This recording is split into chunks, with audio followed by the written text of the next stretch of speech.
Greetings, denizens of the tri-state area. Jacob Weil here. And Blue Dragon 5. And Dragon, I know what we're going to do today. We're going to activate the Recap-inator and discuss my favorite cartoon, Phineas and Ferb. That's right.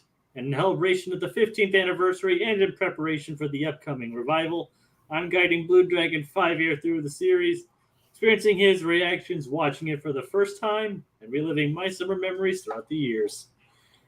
Today's episodes are Attack of the 50-Foot Sister and Backyard Aquarium. First up is Attack of the 50-Foot Sister. So, living large, Dragon, how you coming down on this? Well, this is a straightforward episode. I'm iffy on the Doofenshmirtz plot on this one. I mean, there's elements of it I like, but still, I don't know. It feels comparatively to the other Doofenshmirtz stuff. It has a really heady, cool payoff, but getting there is like a little I don't know. Felt a little phoned in. Felt a little like, we just need to get Doofenshmirtz in there, and we need the building more than we needed him. It feels like we needed Doofenshmirtz's toys before we needed Doofenshmirtz himself in this episode. It feels like we needed the building and we needed the inator. That's all we needed. Yeah, I mean, I do see where you're coming from on that. All right, so I mean, that's I'm having some spotty issues on that one, but overall, it's in general, I enjoy like a good like a nod to the whole the 50-foot kind of woman idea, but it's an idea that kind of like River not Riverdale the show, but Archie's Weird Mysteries. You remember that show, don't you? No, I've never really done anything with the closest thing I ever gotten to anything related to Archie is when I watched Sabrina the Teenage Witch. Right. So explain. Well, yeah, thing. So there's this great animated show way back. I forget if it was on 4Kids or not. I can't remember. It was a Saturday morning show. Basically, it was them adapting the Archie comics, and it was really good. I think it was the best representation of Archie in animation. Honestly, it was not. There's a whole lot, but it was like Archie's Weird Mysteries, and it was. I don't know. It was kind of like what the Riverdale show should have been, ultimately. Again, I've yet to watch Riverdale. The only thing I know about is like one of the Sprouse twins are in it. Yeah, he's good. No, he's great. But again, the first two seasons of Riverdale are really good, and then it goes off a cliff, incrementally. Like it just keeps basically what you're saying is just keeps going downhill. Yeah, imagine. Yeah, that's the better comparison. But even if you do the off the cliff thing, imagine like you're going off the cliff and you're caught in some vines and you're slowly drifting down and down and down. Then there's going to still be a plummet. Regardless, I'm just saying, like I've seen other media where, like for example, Archie's Weird Mysteries is kind of did like sort of like a weird sci-fi idea of the week sort of thing. Like one week, Veronica turned into a giant 50-foot woman. So it's based on that. There's an old like 50s B movie sci-fi thing like Attack of the 50-Foot Woman. Yeah, I'm familiar with that. So I mean, in regards to that send up, I don't know. I think Candace is kind of fun characterization for when she turns 50 feet, but it's not a lot of substance to this one. There's some nice gags, but it's pretty surface level. It's as surface level as you can get with an episode called Attack of the 50-Foot Sister. So there's only so much subtlety that's going to be there. It's kind of surprising considering who actually did the story for this episode. Who did the story for this episode? Motz and Roth. No. Bill Motz and Bob Roth actually wrote the story for this episode. Okay. I'm sure you recognize those names, right? Yeah.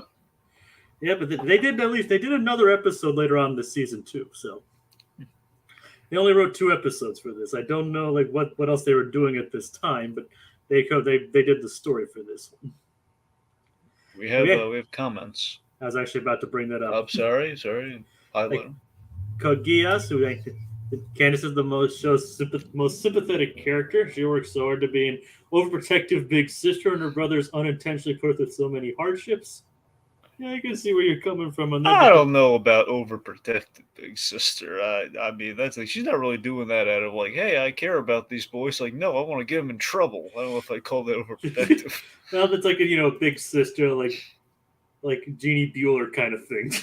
Well, yeah, but even so, Jeannie again, she was more jealous than she was protect. At the end of the day, she protected Ferris, but that took a whole movie to get to. And if you think about it, like if you remember like things like Candace against the universe and even across second dimension, that's kind of hinted with Candace as well. Like she ultimately does care for them. Oh, of course, I'm just saying. I don't know if as a blanket statement, Candace is overprotective. Like, I don't know if that's accurate. I mean, like but I will go with the whole sympathetic thing though. No. And we have a comment from Aquatad, or Equitad. I hopefully I'm pronouncing his name correctly. The Archie universe is something I may never understand.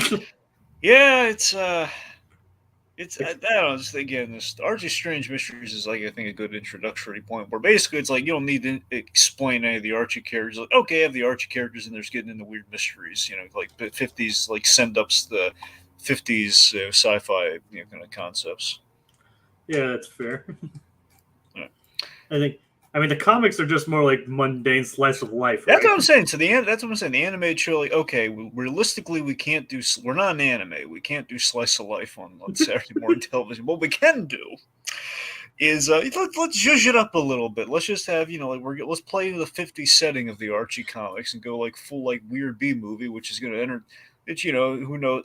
As you can probably tell, it did not leave it. I don't imagine it left a big impact for the modern audiences of when it came out. But I'm sure like the folks, if they did watch it, they would have really found like, man, this is so quaint and so on brand for Archie. This is what you should do with Archie stuff. You want to energize it a bit. And people nowadays are more into like Archie's more adult stories and the horror side of things too. Yeah, that's the thing. I mean, you got a little bit of horror, and I keep emphasizing the sci-fi because I'm having trouble finding the word exactly to describe. Kind of like I guess pulpy is probably the better term. And I heard some of the horror comics are actually pretty good. That's what I'm saying. There's a little they do horror stuff all in this one as well. Like they do like there's like monster stories and stuff, so you get horror. All right. And Code Geass says another thing, saying Candace wants to bust her brother because she believes her inventions are dangerous for them. Like, I mean, that's not really conveyed. I think that's more of like a fan theory kind of thing. I mean, look, I'm not trying to disagree with Code Geass because I mean the layers are there, but it's like she's very much like with glee in her voice. Oh, mom, that's. I mean, she's literally going like exactly. That's not exactly like, oh, you boys, I'm gonna do this for your own. Because you can imagine if they did that every episode, it would get old after a while. Like, dear God, it's like, what is she, Aunt May? Yeah, we're not trying to. Don't get me wrong. Like, we appreciate your comments, Code Geass. It's just that I just honestly don't see it myself. But I mean, it's a good point. And as Dragon said, there are layers to it there that indicate that she kind of does see it that way. It's just doesn't always come across that way. Yeah. But into the actual episode. Yes. So it's like, of course, we get our introduction to Flawless Girl. Yep. So what do you think of the whole flawless girl thing? I mean, ultimately, we do with the flawless girl thing. How we pay it off with the fact that like, it's unattainable beauty, and just the fact that it's like these ridiculous rules for like you have to be over 5 feet. It's like a 5'10". Like remember, at the forefront of every trend, never less than 5'10". Yes, 5'10", exactly. So like we're having fun making fun of the beauty and cosmetics world as we've seen all over the place, like She-Hulk, for example. We're making fun of Titania's whole line of products. And it's definitely more watchable here than it was in She-Hulk. Yeah. Anyway, but yeah, it's the Midsummer Festival, and I love this Midsummer Festival gag for the advertisement for the Flawless Girl thing. It's the fact that there's a Midsummer Festival. I wonder when it is. Middle of summer, which is about now. It is about now, and I just love the timing on that, and the fact like there is no sense of time truly in Phineas and Ferb, and the best way we can represent is like, well, I guess we're in the middle of summer, which I wonder if that speaks to them like wondering how many seasons they were going to get. Like that we're not in the middle of season. I wish we were maybe towards the end of the season, during the middle of the season, so retroactively you could look at it as like 4 seasons and we're halfway through. It's kind of neat. Well, like I said, at that point, they didn't know they're going to go on. I know. Obviously, it makes you wonder though. Do you think like they were, do you think they thought they were at the halfway point towards the top of season 2? It's like Like, well, yeah, I mean, that might be it. I mean, the original season order was for 26 episodes, so even then, that's still not really near the middle. Yeah. But then they did, like, Disney ordered some more episodes which added on to the total. Mm. So So, even then, I think it's just like, okay, it's just the middle of summer, and they said like the time is usually kind of like a nebulous thing, and like the chronology is kind of nebulous anyway. all right. So, in transitioning to the boys' plot here, one thing we should mention between both of these episodes, Jacob, throw up the message. The message. All right. Dan, Swampy, I saw what you did there, boys. I saw it. We all saw it. You guys really like Star Wars. You put a little bit of it in this episode, both segments, in fact. Oh yeah. Jacob, I think these devious little buggers here, I think they were like, hey, Disney. I guess at this point, Disney, yeah, they did not have Star Wars yet. By the time they're making this. At the time this aired, it was only 2009, so it was like May 2009. So I don't think they even had Marvel yet at this point. Exactly. So it's like, hey guys, just throwing it out there, Disney. Maybe Bob Iger. Well, now I can't really call Bob Iger up because now there's mired in controversy. But let's just say, hey, well, at the time it was Bob Iger. I know at the time it was Iger, but now it feels weird when I used to bring Iger up with such reverence. I'm not turncoating on him. I'm just saying now he's a little bit, things are a little messy right now with him. The point being, head of Disney. Listen, we're not telling you how to do your job, but maybe let's get some Star Wars in the Disney camp. And hey, as a little cross promotion, maybe we do a crossover. A little Phineas and Ferb, a little Star Wars, because everyone likes Star Wars. Every time a Star Wars movie comes out, there's gonna be joy in the streets saying Star Wars, oh Star Wars, and maybe while we're on that track, Marvel Comics, they really turn out some good products. Everyone loves an Iron Man movie, and at this point, I guess we're kind of circling Iron Man 2. And also Hulk. And Hulk, and the Incredible Hulk. Nobody ever remembers the Incredible Hulk. I take that back. I remember the Incredible Hulk. I love Okay. Very few people remember the Incredible Hulk movie. Everyone's always trying to bury that Hulk movie. Isn't it on Disney Plus now? It is. They added it. Yes. Amazing that they worked out something with Universal. I know. I'm amazed by it, but they're desperate right now. So yeah.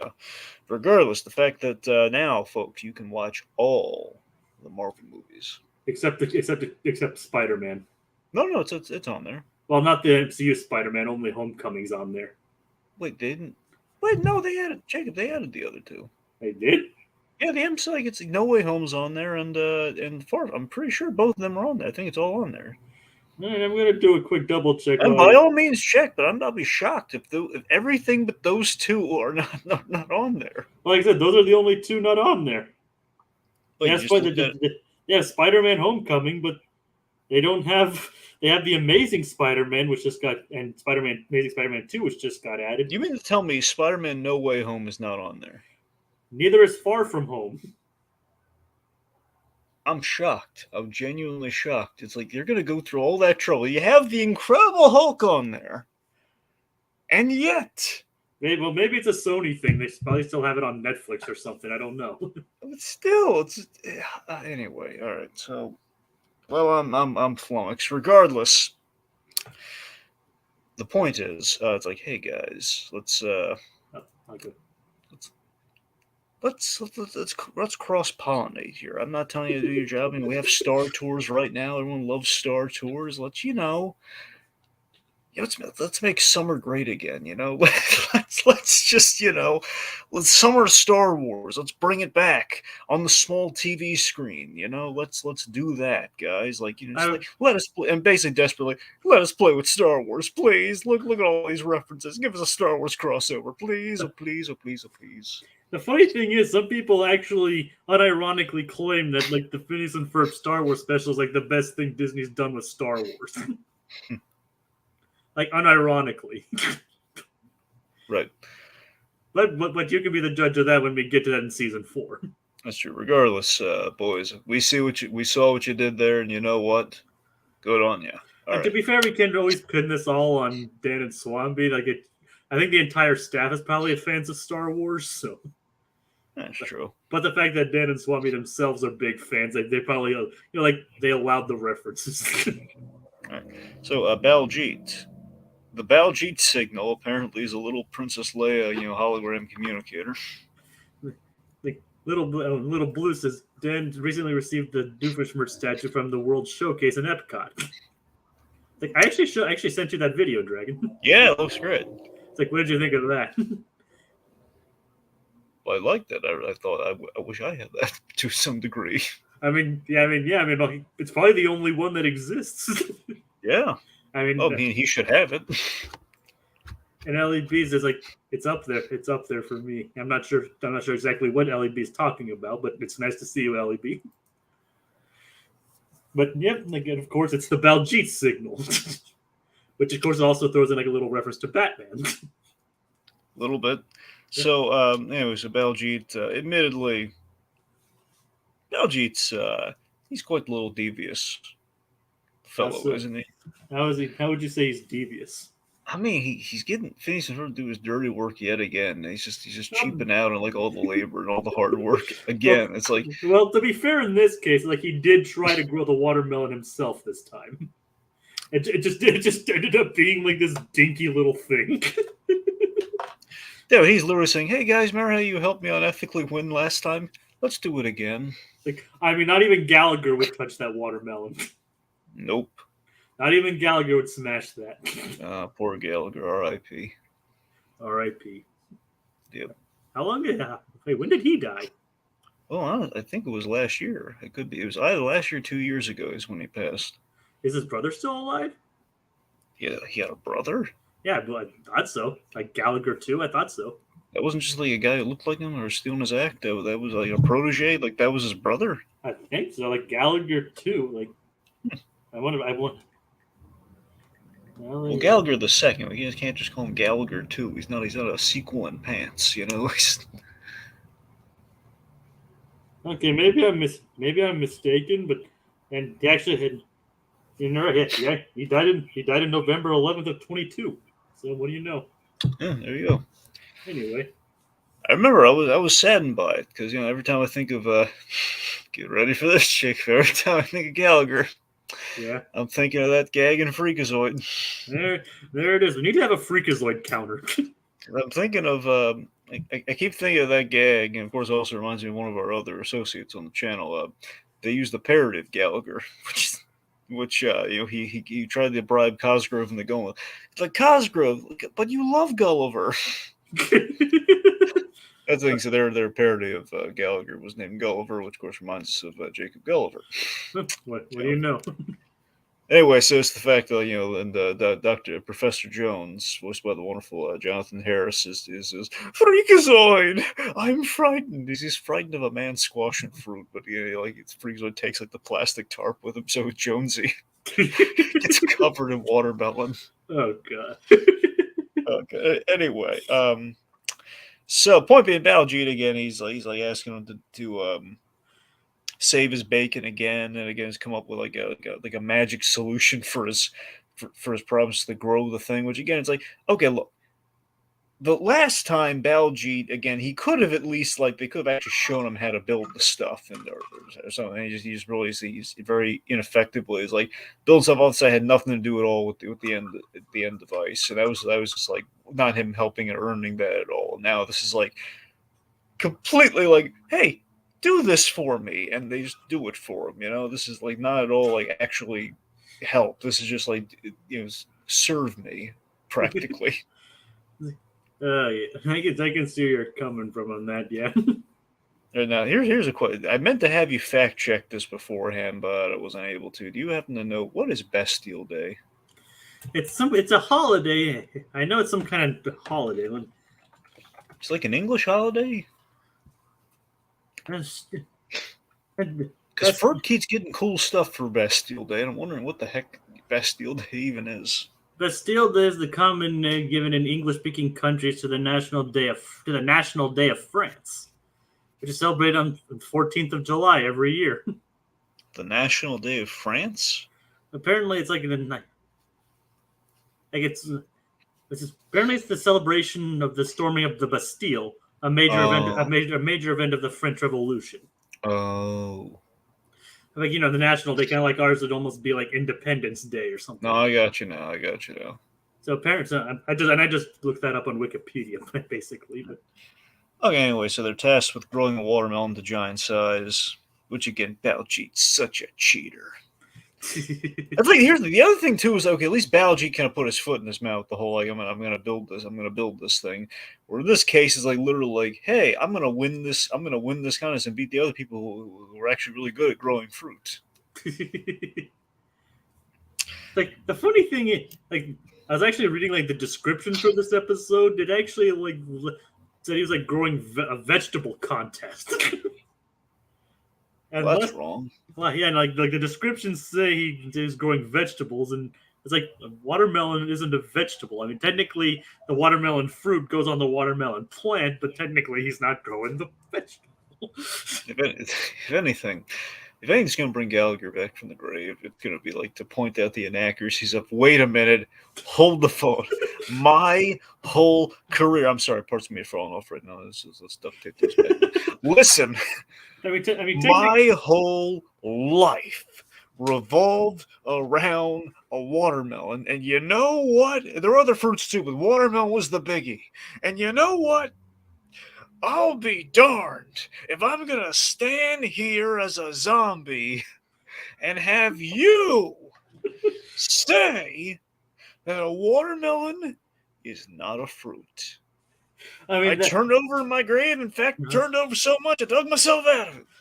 I was like, well, that's just the episode description. For some reason, it mentions vegetables, and the funny thing is, well, then also I just realized that that's the point. Gallagher would also have a major beef with the state of Oklahoma. Don't tell me. Their state vegetable is the watermelon. Get it? That can't possibly be true. Wait, Jacob. That's not true. That's impossible. Search your feelings. You know it to be true. No. Yeah, but seriously, I mean, they defended it by saying it's the root that it grows on is what their state vegetable is, but Oklahoma's messed up, man. We apologize. Dragon speaks for himself. I do not represent his views. Oklahoma, you got a lot of things right, but that ain't one of them. Yep. I mean, seriously, look it up. The state vegetable of Oklahoma is the watermelon. It's the dumbest thing I've ever heard. Like I said, they defend it by saying it's the root of it and the vegetable that it grows off of, not the actual fruit. Watermelon has seeds, though, at least traditionally. I mean, like, well, it's like I said, it's the plant, but because it's like a vine or a plant or whatever. You know what I mean? I mean, like, that's what I'm trying to say here. Yeah, now I just kind of want Farmer Thanos to go on a crusade about have a big battle in Oklahoma over like the declarative nature of the watermelon as a fruit versus a vegetable. Yes, but regardless of the state of botany that we're observing here, I don't think it's botany though. Wait, is it botany?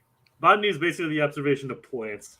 Yeah, plants though. Well, I don't know. I guess it's more vegetate. Well, that's the thing. Vegetation is like horticulture. It's horticulture. It's more horticulture. If we go on the fruit side of things, it's horticulture. If we go on the vegetable things, it's vegetation.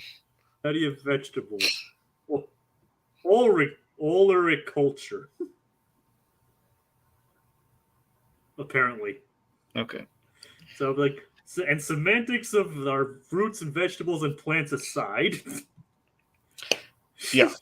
So then we have this gag where they apparently the thing that Ferb got from Bastille Day was a chemistry set. Looks like a little box, and we turn that little box into a giant like little mini labs. Can I borrow Ferb sometime? It's like, I mean, everybody. It'd be always nice to have a personal Ferb to help you. Then we have let's check in with that platypus of ours. Let's check in with old Perry. It's like, well, what happens is like someone we don't know who, like we Jacob, we know who. If it happened, if we don't know what happened, we don't know. It's like we don't know if it was Carl. It could have remember because they do have a dedicated slide building guy, and it's not always Carl. But either way, somebody built whoever it is built his tunnel entrance through a koi pond.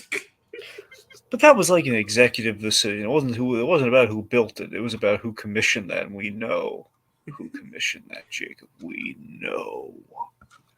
Major Monogram. Then he's the one in No, charge. no. That's still. I mean, Carl's doing he's tasked with stuff for Monogram. Like, yeah, but Carl, I don't think decides where stuff goes. Well, no. What I'm saying is Monogram said, okay, we need new entrance. Carl, I'll put you on this while I go golfing. Because like, oh, gee, I wonder what Major Monogram's going to want to put this entrance. Like, oh, I know be a good place. A koi pond. Yeah. Either way, it's like, in order to avoid a lawsuit, they decide to make the fish agents. I love that joke so much. That's why I can't discount this whole Doofenshmirtz spot, because it gets to that koi pond joke. Yep, and it comes back. Yep. Anyway, Agent P, Doofenshmirtz, go. Basically, as it doesn't even explain what's going on. It's also, speaking of which, the other really great gag. Doofenshmirtz hates the fair. Hates the Midsummer Festival, and the main reason he does is that he can't even hear his evil jingle, which apparently is recorded live. In this case, yes, Doofenshmirtz Evil Incorporated. Like as you can probably guess, like apparently they're supposedly a group called the Slacks. Yep. In universe. So, okay. But apparently it's like a quartet or quintet. I don't remember which one. I'm going to assume all wearing slacks. Yes. Okay. So they try a second time to do but this time they're not interrupted by the festival. But what are they interrupted by? Perry the Platypus crash landing. There's like a banjo playing platypus. Perry the banjo playing platypus. Yes, it's like apparently the banjo makes it different. Makes a difference. Well, just ask Steve Martin, Jacob. It makes all the difference. Steve Martin would have made an interesting guest for this show, that's for sure. Indeed. I don't think he ever did, though. Nope. Anyway. So Doofenshmirtz's plan is to basically air out the festival using the smelly-inator. By spreading the worst smell in the universe. Unused stinky diapers. And he earned it from a baby shower, too. Yeah, points for Doofenshmirtz for going to the baby shower. Yeah, I've never actually been to a baby shower. Like, I didn't even go to my sister's baby shower. I don't think it was a co-ed baby shower anyway. I didn't go to any of her baby showers, and I just had a niece be born, and I wasn't invited to that one either. I've been left out of all the baby showers in my family. Anyway, but yeah, points to Doofenshmirtz. Yeah. His cousin Gertrude. Did we ever see cousin Gertrude? I don't believe so. I mean, we do see other Doofenshmirtz family members, but we never actually see cousin Gertrude.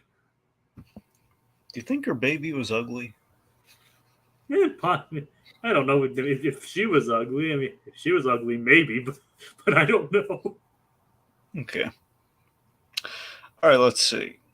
So, I've never heard anybody like, do you think her baby was ugly? Yeah, it's possible. Yeah, it is possible. Yeah. All right, let's see.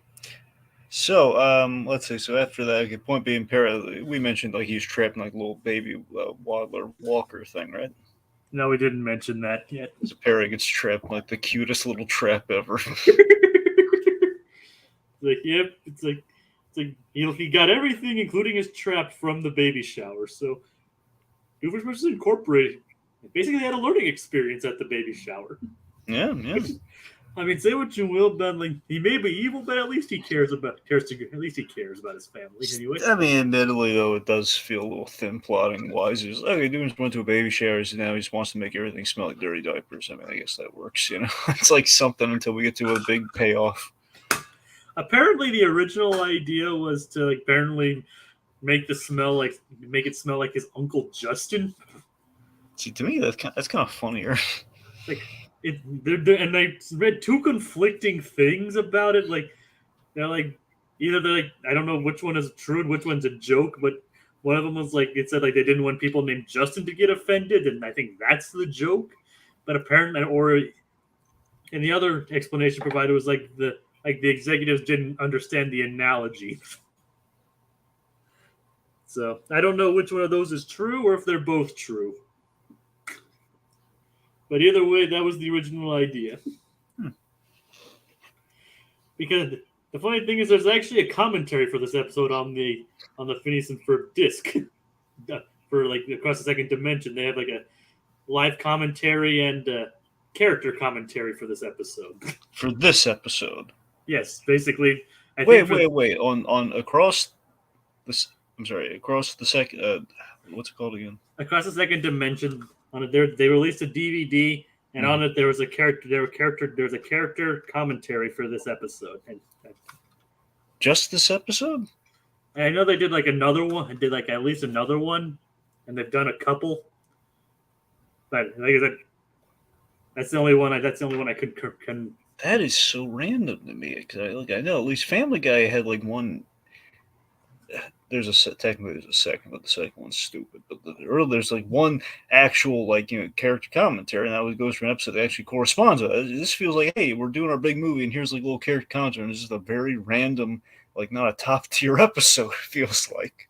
Like they did another one for an upcoming episode, and that episode is decidedly better than this one. Yeah, that's what I'm saying. Like that, it just feels like such a random. Like, hey, we're finally gonna do commentaries of some sort, and Jacob, throw out the message again, real quick. Okay, real quick. Seriously, guys, what the heck? Okay, never mind. We're good. It's like Dragon. I don't know if it's like something they decided or something Disney decided. They had a role in it, apparently. It's like so I don't know, Dragon.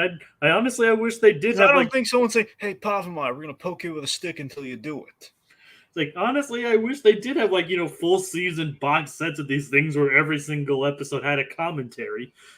But unfortunately, we don't live in that alternate reality. And Disney, that's how you recoup your losses. Put this stuff on physical media. Oh, yeah.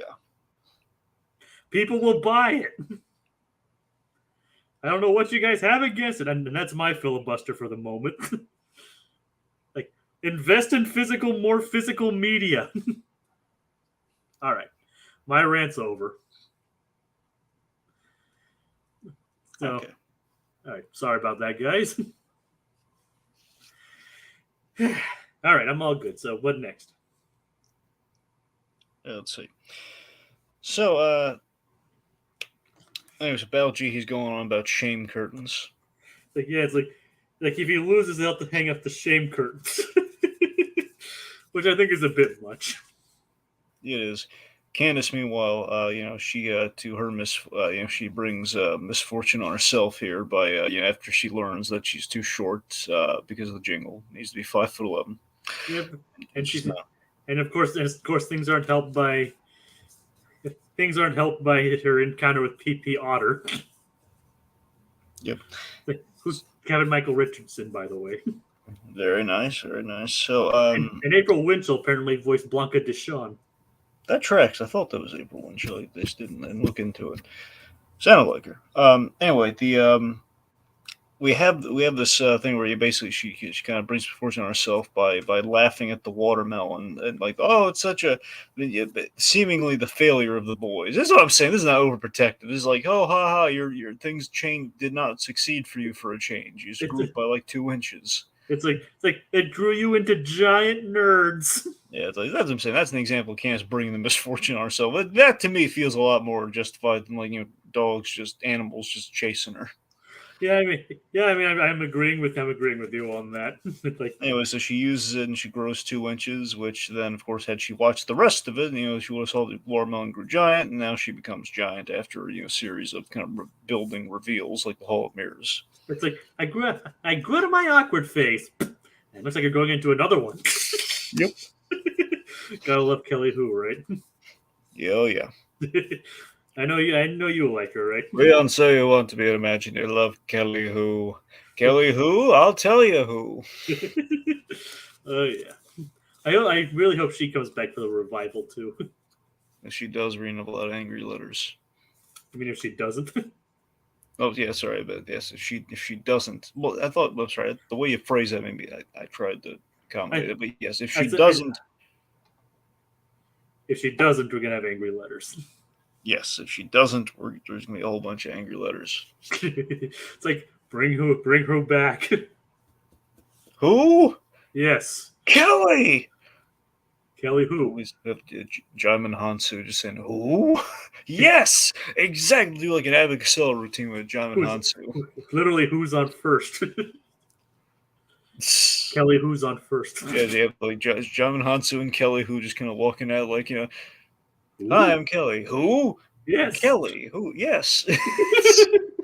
No. What's your full name? I like to be respectful. Kelly Who?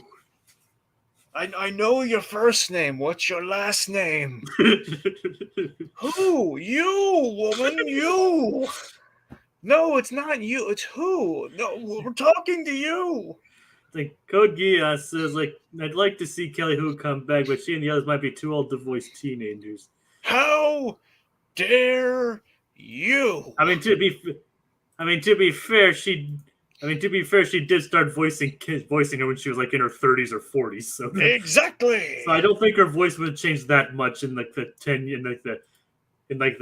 7 or 8 years the show's been off the air. Someone get Geass some shame curtains. And to be fair,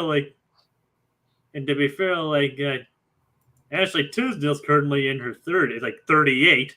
She was born in 85, and this show came out in 2007. So they were pretty much already adults when they started voicing these characters anyway. Like so unless they like did like a lot of smoking or like vocal surgeries in the last decade, I don't think their voices would have changed that much. All right. Maybe aged a little bit, but probably not too drastically. Anyway. Yeah. Let's see. So anyways, Candace is now huge.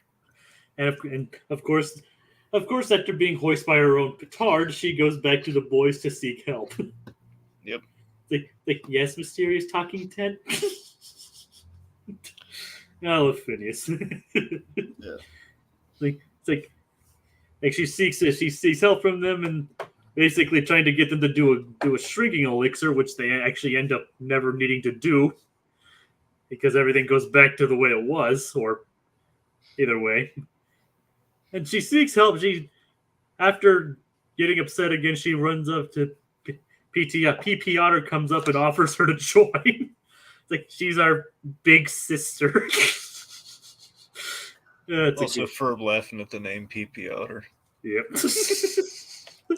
It is a funny. They slipped one in there. They slipped one in. Yep, it is a funny name. Yep. PP Otter. Almost reminds me of PB&J Otter. A little bit, I guess. It's the P and the Otter. That's okay. Here's another writing issue I have with this episode, though. It's like I think it's ridiculous if Phineas and Ferb can't come up with like a shrinking option, just given the fact they literally shrunk a submarine down and then creepily went inside Candace. That would drag me. It was not. I know they were going into the dog, but things got. We said we'd never bring that up again. I don't think we said that, but I know, but I was joking, Drake. Yes. It's like let us never speak of this again. Exactly.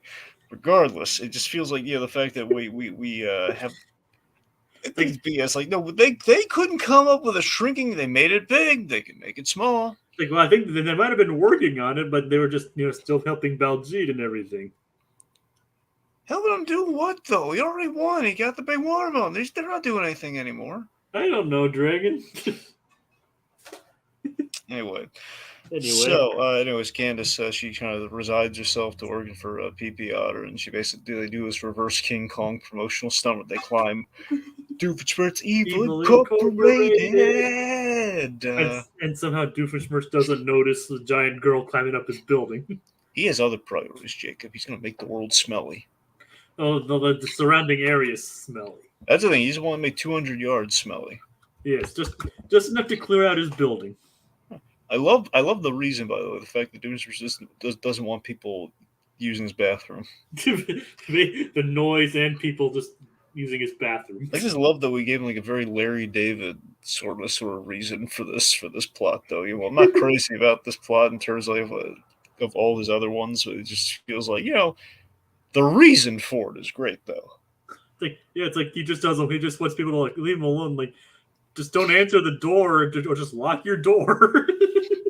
Yep. There's obviously simpler solutions, but Doofenshmirtz always just overblows it. Like I think there's. Does he own that whole building, or is he renting that whole building? It actually like the explanation like varies depending on the episode. Like some episodes like say it's like he owns the whole building, but then there are also other tenants in the building. Like it's kind of inconsistent. Like I'm wondering, is like Doofenshmirtz a landlord? Is it a fire thing where he can't lock those doors? It's like it's actually very inconsistent whether like some episodes like say he owns the building, other like there are other tenants in the building. Sometimes he's the only person who's there. Like I said, I don't think the show itself knows exactly what Doofenshmirtz's role in the building is. But either way, like just tell people just not to use your bathroom or just hang up a sign on their front door instead of just trying to basically skunk everybody away. Yep, stink bomb them. Stink bomb them, yeah, that works too.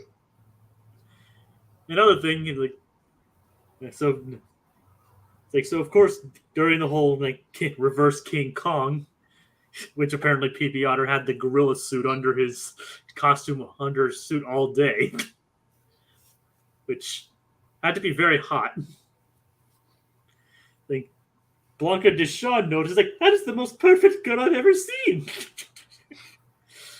Like she's 50 feet tall, and apparently she has a thing for big women. Yeah, or at least very tall women. Yeah. So.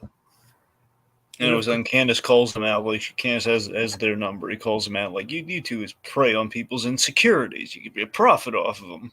Basically, one making them feel better about themselves, another one making them feel worse about themselves. Yeah. And of course, Candace just like realizes her purpose in life to bust her brothers. She basically comes to it on her own terms, and just jumps down the building. It's amazing that nobody else actually saw her on her way there. Yep. So anyway, so the red serum that grew her is knocked into falling. It's like after PP and Blanca fall, like both knock it over, it falls into Doofenshmirtz's hands. Doofenshmirtz never looks at what he's doing, so he basically plugs in the wrong chemical. The crazy thing is, like if you notice, the stuff that contained the smell was completely on the table out of his hands. Oh yeah. It's like it was on the table to the side, and yet somehow it falls into his hands and he doesn't even notice. Nope. Anyway, so then he plugs it in, and it also gets set for like I think in a fight that happens, it gets set to the universe. Which is why would he have like it set all across the universe? I mean, come on, man. Well, clearly he might have thought of something else to use it for. Like if he wanted to, if he thought, oh, this worked, I should do that to the entire universe.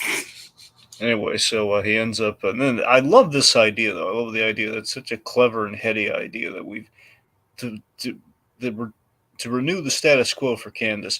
We grew the entire universe. Like, I think the creators have gone and saying it's like one of their most outlandish, but also one of their most favorite endings. Like it's an ending that you probably wouldn't expect them to expect out of this.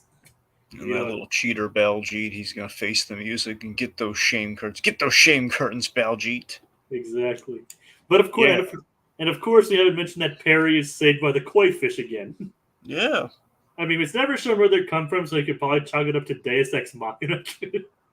You could. And so, like, but the koi fish actually do become agents, so it's kind of like a cross between Chekhov's gun and Deus Ex Machina. I mean, because even though Deus Ex Machina is more of like a random solution out of nowhere, but they kind of do. I mean, even though they are referenced, they do still kind of come out of nowhere, and there's nowhere for them to come from. So who knows? Who knows what literary term this falls under? Either way, the koi fish save Perry.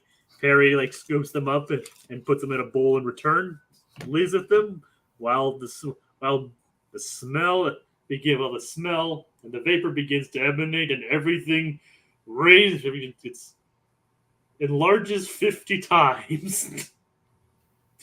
Yep. And of course, Candace is happy about the whole thing. Even if she didn't get to bust her brother, she is kind of happy to be back to being relatively normal. And of course, Baljeet has to go home to put up his shame curtains. Everything's not coming up Baljeet in this case, are they? Not really. All right, but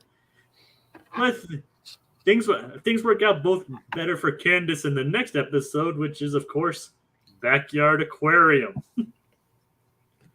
What do you make, so Dragon? Would you come down on this one? I don't know. I'm a little iffy on kind of our A plot on this one with the aquarium itself. I mean, I think it's harmless, but it's. I mean, Doofenshmirtz, the element is really funny. Yeah, that's definitely the best part of the episode. I mean, it really feels like both these episodes have something in common where, I don't think our plots are tying together in necessarily the best of ways, but, it feels like we're just kind of like going through the motions until we have like a kind of like the exact link up for them happening. Even this episode was actually written by the story was actually by someone else who also only wrote 2 episodes for this show. Like Jen Kirkman, if you don't recognize the name. Jen, she's basically a comedian, and she actually did some consultant work for the Marvelous Miss Maisel. Hey, I think in the final season or like the second or third seasons or whatever, she like worked as wrote some of the stand up that Miss Maisel would do. Oh, cool. Yep. So she wrote this and one future episode.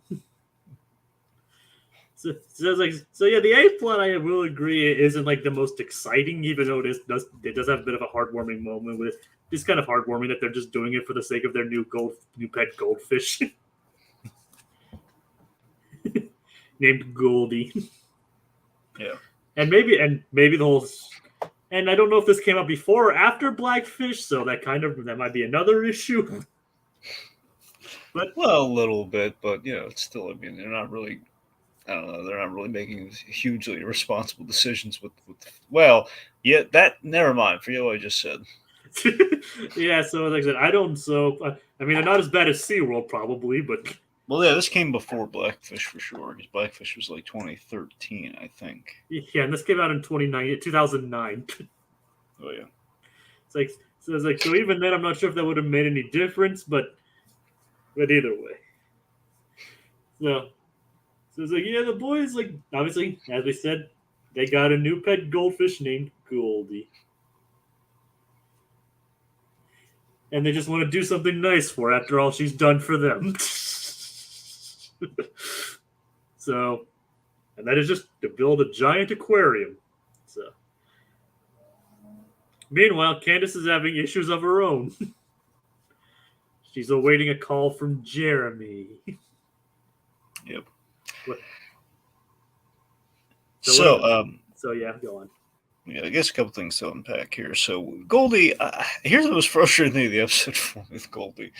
Is that I'm halfway. I mean, there's a cartoon logic to it, but then there's like a practical thing. Like I'm calling BS on the whole we're leaving her in the bag thing, because I understand that we want to keep her in the bag, so it's like the whole freshwater saltwater thing. I get that, but it's kind of a thing too. Like in real life, you don't leave the fish in the bags because it actually hurts them. It cuts off air. Like there's like some oxygen content in the water or something. Like fish can actually suffocate if you keep them in the bags. Now that said, we have Finding Nemo. Yeah. With the tank gang, and if you look at Find Nemo in a bubble, it's like they probably get out of those bags, but then again, you get Finding Dory, in which they're still in those bags after some time has passed, which is presumably a few months. Yeah. Speaking of which, Finding Dory was also changed because of Blackfish. That is true, though. Yes, that one actually was changed as a result of Blackfish, but yeah, that's the thing. So because I don't want to just call BS purely because of the fact, we've kind of bent through the rules of like iconic things like Finding Nemo, technically more retroactively, thanks to Find Dory. But I don't know. It's just either way, it just feels like we're gonna have this big old aquarium set up for one goldfish that's stuck in the bag. In fact, it's like, hey, if this is really for your goldfish, you should have given them the full, aquarium setup, not I don't know. It feels like the boys kind of cashed in on this one. Like, yeah, let's do like a whole we'll charge admission. We'll bring people in. Like, well, I don't think they actually charged admission for this. All right, fair enough. But it still feels like, hey, we're it's kind of like the Mickey Rooney put. We have a barn. Well, Michael's got a barn. Let's put on a show, sort of thing. But it's a little less kind of community centric as it usually is. It just feels like, I don't know. Let's just build an aquarium. What do we do now? I guess we just get more fish, and I guess it's and they actually go on a big boat. Now, that was funny though. The boat gag was pretty funny. To try and get more aquatic creatures for their aquarium. The SS Flint, I think it's called, like the fishing vessel gay. Aren't you two boys a little young to have a fishing vessel? Yes, we are. All right then. And of course, it's like Phineas also has like a variation on the gag. He's like, "Hey, where's Candace?" Which I don't know. I like that. I just like little variations like that. But are you sure? I thought they said, "Where's Perry?" I mean, he says he does say it on the boat. Yeah. But outside when they're talking like after building the aquarium and I'm like saying, right, Perry? Yeah. Hey, where's Candace? There you go. And apparently Code Geass thinks I sound a lot like Phineas. All right then. I'll take that as a compliment. I don't hear it myself, but I wonder if it's like when he's doing the impression or if it's just like, you talking. I don't know. Like, hey, I can't really do the voice. No, well, I don't know. Anyway. It's like he says, like, you have a very enthusiastic tone of voice like he does. If he doesn't have something about Phineas, they should call you. It's like, when they actually have it, I don't know what he means about that or what he means, but if they can get the original voice actors for that, they're actually coming back for it. So I don't think they would call me. Like, well, I meant it as a compliment. I mean, I took it as a compliment. I really appreciate that. I do like doing voices, so that actually is a big compliment there, Code Geass. So thank you. Yeah. But so Candace is going phone crazy. Yep, just like basically trying to do this all kind of insane math, trying to figure out when Jeremy will call her. Like she's waiting in both the pager, the home phone, and her cell phone. And it's a flip phone, and yes, people back then still had landlines. And do people still have? A lot of people don't even have landlines nowadays, unless you're like a business or something. Do you have a landline, Dragon? Yeah. Oh, you do? Yeah. Oh, nice. You're the only person I know that actually has a landline. Well, I do. Well, there you go. All right, so Candace has all these phones that we have kind of a montage song about her and Jeremy keep calling each other at the same time and kind of missing each other because of that. Which actually does happen. Like if you try calling somebody at the same time as they call you, that actually does cancel out the call. And the fun fact: do you know who actually sang that song? No.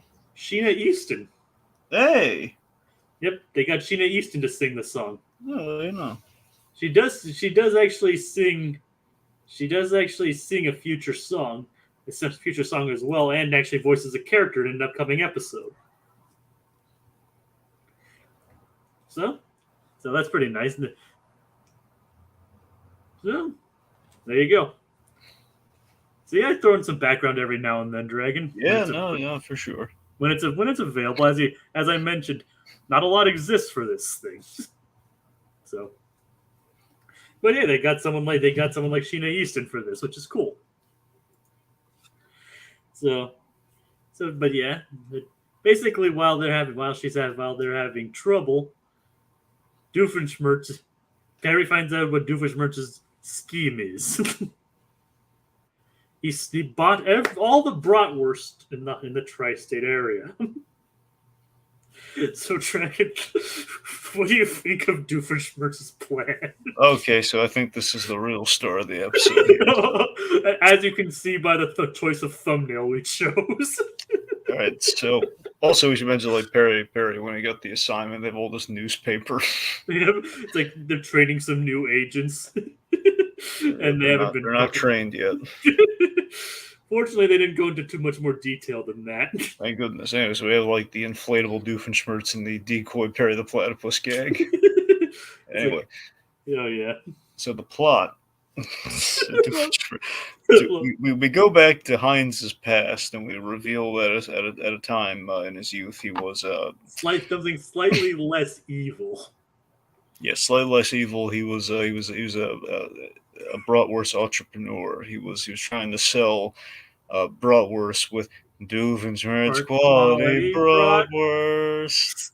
It's before he had the fancy jingle. This is before he had jingle money. Yep, it's like he was a hot dog. He was a bratwurst street vendor. Yeah, it's like that's like one of the funniest things I've ever. I just love that entire gag. Like the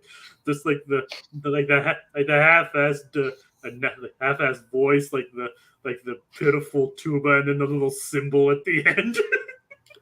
Yep. It's like Doofenshmirtz quality bratwurst. So he's insanely jealous of the hot dog vendors who took all of his business. Where the bratwurst is enjoyed, but it's a hard sell. It's like Dragon. Now you understand why I asked you last week during the closing of the last episode if you preferred hot dogs or bratwurst. I picked that up. So what about you, Jake? Where do you come down on the hot dog debate? First off, you said hot dogs, right? And you said you preferred hot dogs. Yes, very much so. Yes. Like, I prefer bratwurst. Really? You're not just saying that. I mean, you actually. No, I legitimately prefer. If I had let's just say this: if I had the two options, if I had to choose between a cookout, if I had to choose between a bratwurst or a hot dog, I'd go with the bratwurst. Okay. It's like specifically the way my family does it. Like we boil the bratwurst first, and then for 30 minutes, and then grill them. So, it's like I don't know if that's the standard way of doing it, but that's the way we do it. The standard Johnsonville bratwurst, and then serve it with a side of macaroni and cheese. It's one of my favorite dishes. Is the color correct in this, Jacob, for the bratwurst? Because I've seen bratwurst very few times, and I've seen a couple different versions of bratwurst. So I want to know if this seems like authentically, bratwurst colored. I mean, that's essentially it. I mean, that's what it kind of. I've seen brown bratwurst before. I don't know if that's that accurate or not. I mean, the gray stuff is kind of the gray image is kind of what it's like before it's grilled. If it's boiled or baked and not grilled. Like the brown stuff, the brown one you probably think of as the grilled bratwurst. But yeah, in all honesty, I prefer bratwurst over hot dogs. So we're on opposite sides of this debate here. Yep, your team Starkham, team Rogers. So yeah. Well, of course, you'd choose Captain America's team. You're darn right. America's ass, my ass. Right. Also, the fact that you picked the German side, so It's like, I mean, what do you mean? Robert Downey Jr. didn't pick the German side. Well, I know he didn't. I'm just saying, if I have to, I'm saying a Cap can't be that side because additionally, it's the German side. Go. Wasn't the fight? Didn't the fight actually take place in Germany? It did. Dang, so it all comes back to Germany then. It does. Dang it. Well, I have German ancestry, so there's that too. Well, there you go. I think actually my last name comes from Germany, I think. Random tangent? Yes. In the movie Dave, the Charles Grodin character, Murray Blom, loved bratwurst. He's a good man. He is of the best, for he sure. has good taste. I should say at least. Because Yeah. I actually haven't seen Dave's. So I can't say. It was either spicy bratwurst or it was spicy mustard with bratwurst. I can't recall. The thing is, I usually don't put anything on my bratwurst, like unless it's like onions or something. Like I chop up some onions and put that on there, or sometimes I even put the macaroni and cheese on the bratwurst. Code Geass anime fans suggest they should have vendors in real life dress up as Dr. Doofenshmirtz. They could have like a fun marketing gimmick there. That's how you put bratwurst on top over the hot dog. You have a bunch of lab coated men. I mean, I wonder if any place in Disney actually sells bratwurst like that. I don't know. I mean, you'd imagine like Epcot they might. I mean, maybe, but and the thing is, like at the Columbus Zoo, obviously my local zoo park, I don't know if they still do this anymore. They actually do have like mainly during like the winter months, so they like open like ours, because our zoo has this thing where they like put up lights during December and everything, and you can like go there at night to look at like all the lights. They actually have like bratwurst vendors out in the street, not on the street, but in the park.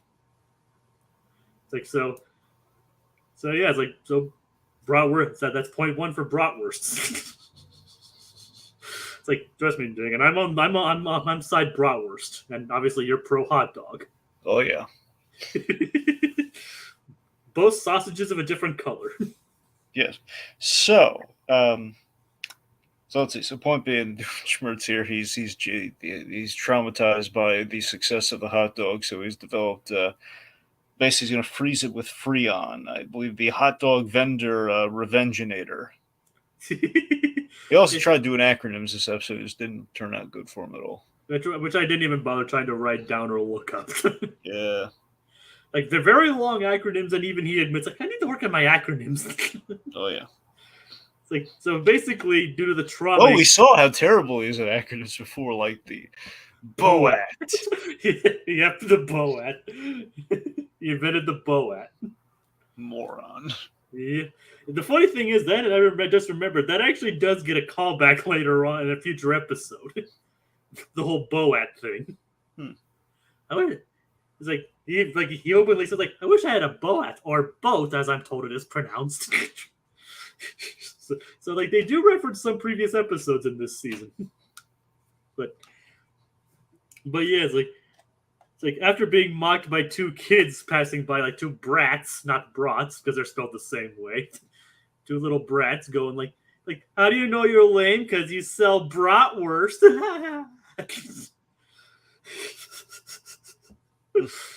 It's like, so after all that, I've got an ouchie in here. Yeah, see, I had an ouchie in there.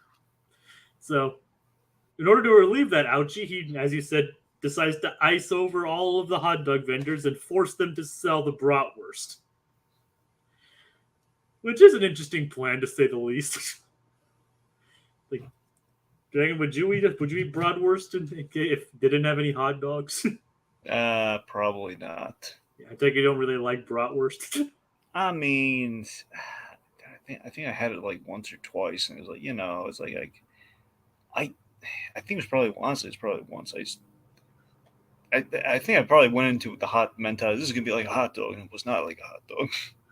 I mean, they're not even close. I know them. That's what I'm saying. It was a disheartening realization. So I don't know if that made me mess with my enjoyment of the bratwurst, or is like a thing where like, I think I just kind of know in that moment that I couldn't commit to this. I'm gonna stick with the hot dog. I'm gonna stick with the safe bet. All right. I tell you, man, I love me a good Dairy Queen hot dog. I mean, I still like hot dogs too. You picked your side. I mean, I can't. Don't come back over to my side. I mean, I'm not coming over to your side. I said if I had to choose, I'd go with bratwurst. Yeah, brat for life. You're a bratzy. Oh God. This is starting to sound like an internet argument. I don't know. You remember No, seriously, you remember yoga hosers, don't you? Like at all? I've never seen yoga hosers. Well, even so, I mean, you never heard about the bratsies from yoga hosers? No. Kevin's in the movie, in the Kevin Smith movie, Yoga Hosers, the bad guys and they're all bratwurst, but they're little bratwurst Nazis, but little monster men that are created like in a lab, and they're like basically sentient bratwurst, like tiny little sentient bratwurst that's essentially Nazis. That's That's interesting. Kevin Smith in like Bill Corso makeup going like, no, it's like like little high pitched up sort of thing. I've only like seen references to it in like they've seen heard of Yoga Hosers and like someone else doing like a review of Tusk, Mm-hmm. and also strangely being mentioned in Muppets Mayhem. Essentially, the Bratzes are like gremlins. Essentially, It's like, remember, because they did mention they strangely enough mentioned Yoga Hosers in Muppets Mayhem. I know they did. It's like whatever the heck Yoga Hosers was. Oh, Dr. Teeth. Was that Dr. Teeth that said that, or I'm pretty sure, yeah. I think it could have been one of the other ones, but I don't think so. It was either him, well, it was Dr. Teeth or Floyd. I think it was Dr. Teeth. yeah, it's entirely possible. I don't remember. I haven't seen the series if it came out. Anyway.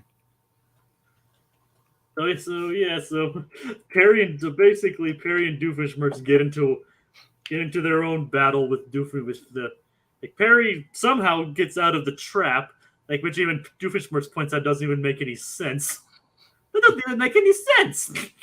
All right, so then they have the all beef lightsaber fight. Oh yeah, it's like Perry for some reason has a hot dog in his hat, and Doofenshmirtz just grabs one out of the pile. Yep, and they have a battle. They have a sausage fight. Yeah, you can tell they're leaning into that. They're heavily leaning into the jokes for that. There's definitely a little bit of Spaceballs going on in this fight. A little bit. Oh yeah, for sure. Of the original farcical lightsaber battle. Anyway, yeah, it's like Spaceballs meets Attack of the Clones. With the whole like Perry versus Dooku kind of thing. Yeah, in this case, Doofu. Yeah, Doofu. Dr. Doofu. They didn't go. Yeah, they didn't go that pun when they made the Star Wars special. Of course, you do have a really fun Star Wars joke here where, Doofus does like the force pull and Perry's like looking at, come on, man. It's like, I made you look good, didn't I? Didn't I? You have like 2 episodes with pretty blatant Star Wars references. Oh, yeah. It's like, so basically Perry just wins by first off, he Jenga towers him. Basically, he just Jenga tower him, but Doofenshmirtz bites into the hot dog and then Perry slices up the bratwurst and just basically destabilizes the load and sends Doofenshmirtz in a wave, in a monsoon or tidal wave of bratwurst. A bratsoon. Bratsoon, yeah. Okay, anyway, then the Freon ray goes off and basically it freezes the aquarium. Which, by the way, meanwhile, Candace is being some fun Candace shenanigans here. Candace is being bounced around in the aquarium, by all the dolphins and the killer whale and stuff. Which again had pretty blackfish, so there's no impending death for Candace. Is going to be perfectly fine, kids. However, in the gritty reboot,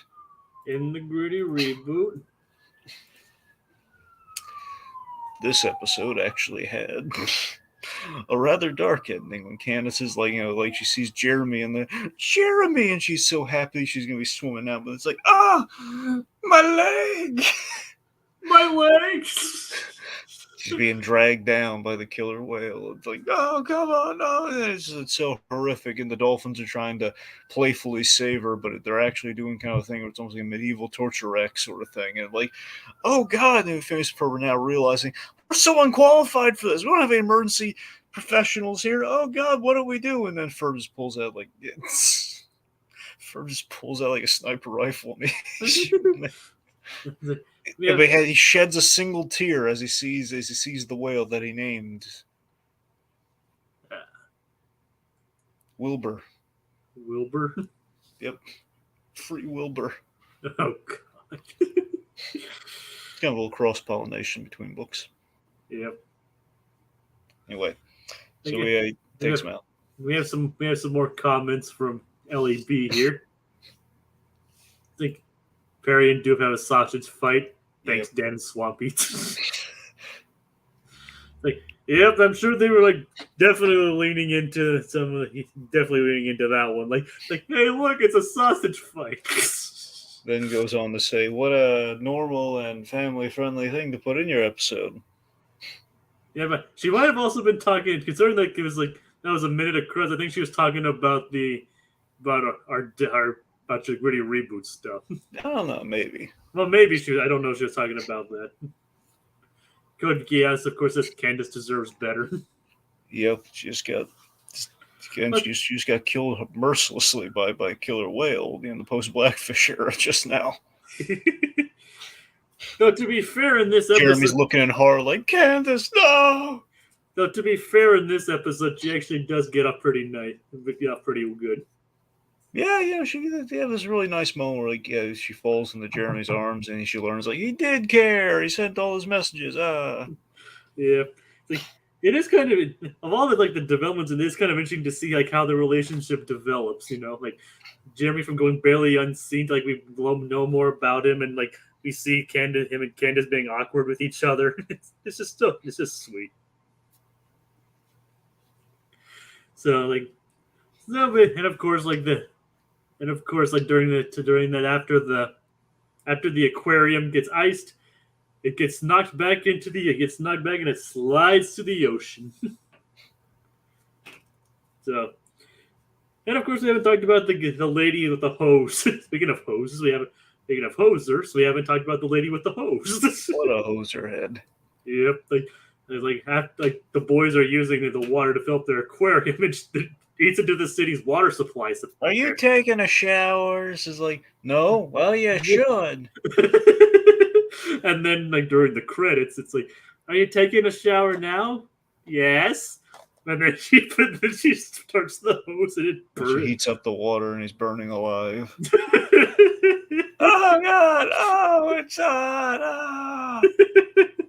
Hot showers do feel good though if you're eased into it. Not if it suddenly sprung onto you all of a sudden. So scalding. All right, so I think that basically does it for those two episodes. Oh, Goldie rides off with the dolphins. There you go. Still in the bag. Still in the bag. Yeah. Maybe the dolphins can get her out of the bag. Well, then she'll die on contact, though. Oh, yeah, that's salt water. That's what I'm saying. This is why I have such an issue with the bag concept, because now it's going to be either horrible for her inside the bag, or the moment she gets out, she'll die horrifically.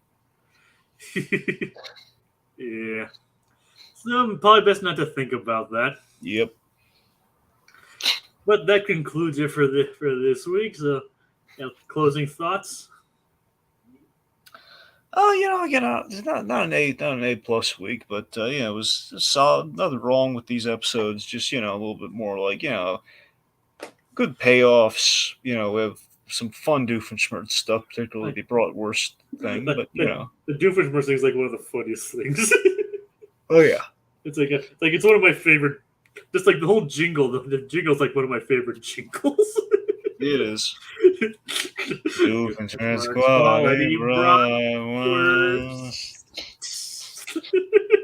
I think it's just like the tuba and the cymbal just make it all that much funnier. All right, so thank you for tuning in. Code GIAS LEB. We even had like little blue and aquatat in there for a bit, so thank you all for joining us next week. And join us next. And be sure to join us next week, where the boys discover the joys of gelatin and a trip to England. We have another trip to jolly old England, but this time it involves detectives and spies. Good night, everybody. Make sure to have some Doofenshmirtz quality bratwurst and a hot dog. Brats are better. Long live the dog!